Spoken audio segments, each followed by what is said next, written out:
আলহামদুলিল্লাহি রাব্বিল আলামিন। এই সূক্ষ্মদর্শী সব জানতা, পৃথিবীর কোন চোখ ওনারা দেখতে পায় না, কিন্তু তার চোখ সবাইরে দেখে। চিল্লায় বলেন তো, তিনি কে? পারে না, পারে কে?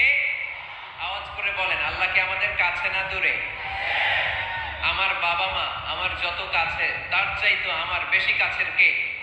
বান্দা তার সাধ্যের সবটুকু চেষ্টার পরে নতজানু হয়ে যখন বলবে হাসবুনাল্লাহ, আল্লাহ তুমি আমার জন্য যথেষ্ট, নি'মাল ওয়াকিল, তুমি আমার শ্রেষ্ঠ অভিভাবক, তখন তার কি দরকার না দরকার এটা ডিল করে স্বয়ং আল্লাহ। মনে থাকবে, আমরা পড়বো ইন্না লিল্লাহি ওয়া ইন্না ইলাইহি রাজিউন। নিশ্চয়ই আমরা আল্লাহর জন্য, আমরা আল্লাহর দিকেই ফিরে যাব। এরপর কোরআন করে আমার দিকে তাকান, সাইয়্যিদাতুনা উম্মে সালামা রাদিয়াল্লাহু তাআলা আনহা, ওনার স্বামীর নাম আবু সালামা। শ্রেষ্ঠ দম্পতি, শ্রেষ্ঠ ফ্যামিলি। প্রথমে হিজরত করেছিলেন হাবাসায়, পরে হিজরত করেছেন মদিনায়। উহুদ যুদ্ধে এগুলো বলেনি, কি বলছে? ইন্না লিল্লাহ। যেহেতু বিশ্বনবী বলেছেন, কেউ যদি বিপদের প্রথম ধাক্কায় পড়ে ইন্না লিল্লাহি ওয়া ইন্না ইলাইহি রাজিউন, আল্লাহুম্মা আজুরনি ফি মুসিবাতি ওয়া খলুফ লি খায়রাম মিনহা, তাহলে এই বিপদে যে সে যা হারালো তার যে শ্রেষ্ঠ কিছু দিয়ে আল্লাহ তার বদল দিয়ে দিবে। কোন নতুন রবের ইবাদত করো, কে তোমার রব? সাইয়েদনা ইব্রাহিম বললেন, রব্বি আল্লাযী ইউহয়ী ওয়া ইউমীত, আমি এমন রবের ইবাদত করি যিনি জীবন দেন, যিনি মৃত্যু দেন।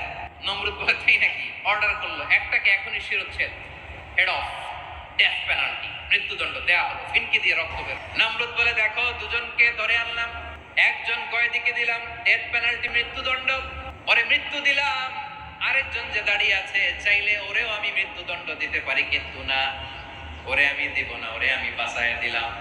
বিশাল বিশাল গাছ কেটে লাকড়ি এনে আগুনের কুণ্ডলি বানানো হলো, দাও দাও দাও দাও করে আগুন জ্বলে। আল্লাহর খলিল ইব্রাহিমকে আগুনে নিক্ষেপ করা হবে। আল্লাহর খলিল সাইয়েদনা ইব্রাহিমের হাতের মধ্যে রশি দিয়ে টাইট করে বাঁধা হলো, পায়ের মধ্যেও টাইট করে রশি দিয়ে বাঁধা হলো। ফেললো, পাও বেঁধে ফেললো, নড়াচড়ার সুযোগ নাই। বলেন, আমি জিবরিল ফেরেশতা আপনার জন্য কি করতে পারি?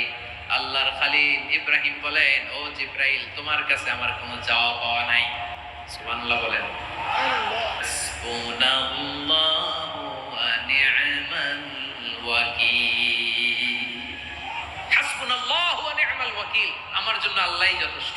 করবে ওয়াবাশশিরিস সাবিরিন, ধৈর্যশীলদের জন্যই হচ্ছে সুসংবাদ। আলহামদুলিল্লাহ পড়ে।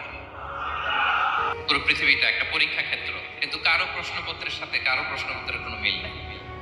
সুবহানাল্লাহ। কারোর জন্য পরীক্ষা হচ্ছে সে খুব অসুস্থ, প্রচন্ড অসুস্থতা, তার জন্য পরীক্ষা। ক্যান্সারের রোগী, দুরারোগ্য ব্যাধি, ডক্টর বলছে 4th স্টেজে চলে আসছে, কয়েক মাস বাঁচতে পারে, এটা তার জন্য পরীক্ষা। আবার কারো দেখবেন যে খুব একটা অসুস্থতা নাই, অসুস্থতার ঝামেলা নাই, কিন্তু তার দারিদ্রতা আছে। সূরা নাযিল করলেন, সূরাটার নাম সূরাতু আদ-দুহা। এই সূরার কেন্দ্রীয় আলোচ্য বিষয় হচ্ছে, মুমিন কখনো হতাশ হয় না, মুমিন কখনো নিরাশ হয় না। সরাইতে একজনের উপর, তিনি কে? Every time you feel like you cannot go, you feel so lost that you are so alone.